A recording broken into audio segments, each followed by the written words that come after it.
I found myself extremely impressed and involved watching Clint Eastwood's 1990 feature, White Hunter Black Heart. I consider it very close to Eastwood's finest film as a director.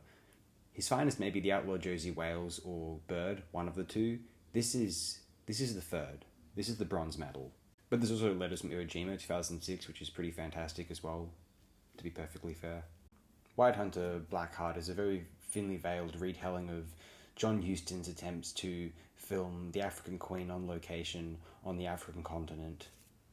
Eastwood attempts to bring to life one of his great filmmaking heroes, John Huston, and the results are one of the most fascinating and most passionate pieces of filmmaking Eastwood ever composed. The critique offered in this underrated and frequently misunderstood Eastwood film goes beyond egocentric notions of masculinity to encompass certain forms of American arrogance and imperialism, even though the ostensible target is the famous all-American liberal filmmaker John Huston.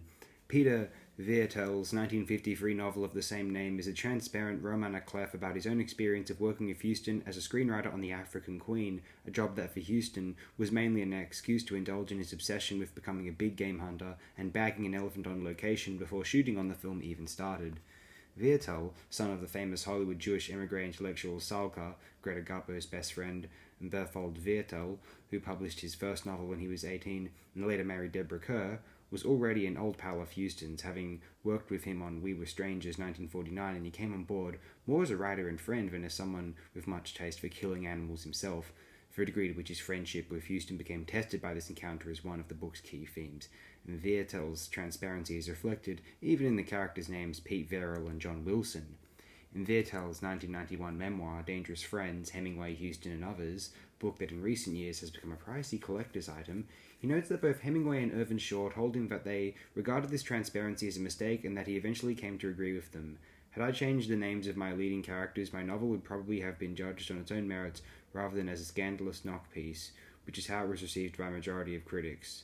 Less critical at the time was Huston himself, who suggested the specific and devastatingly tragic anti-imperialist ending that Viertel wound up using after reading an incomplete version, which he praised profusely in spite of its unflattering portrait of himself during the shooting of Moulin Rouge. He also signed a release after reading the novel's final typescript. However, the novel goes unmentioned in Huston's own 1980 memoir, An Open Book, and Viertel speculates that his friend privately nursed a long-dormant bitterness about it. The portrait of Huston then emerges as both a monstre sacre and a vain nihilist in both the novel and movie ultimately has bearing on his unevenness as a director, passing back and forth repeatedly between serious work and hack jobs, his misanthropic existentialism, often reflected in the futility of his characters' fates, and his macho pretensions, as well as some of his leftist positions. By the end of the story, he's largely exposed as a destructive, ugly American who poisons everything around him in spite of his charming impudence.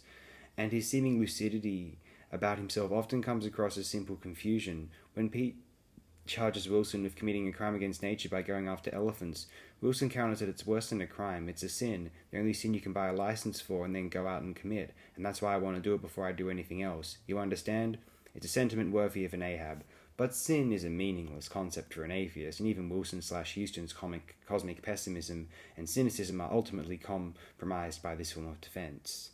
This may account for why Wiseblood, an atheistic take on the gallows humour of a true believer, Flannery O'Connor, seems to me the best of Huston's films, encompassing the full reach of his passionate ambivalence.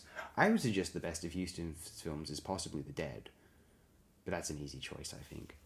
Anyway, if you're interested, do check out White Hunter Black Heart again. It's a very powerful and striking, moving, passionate film, I think.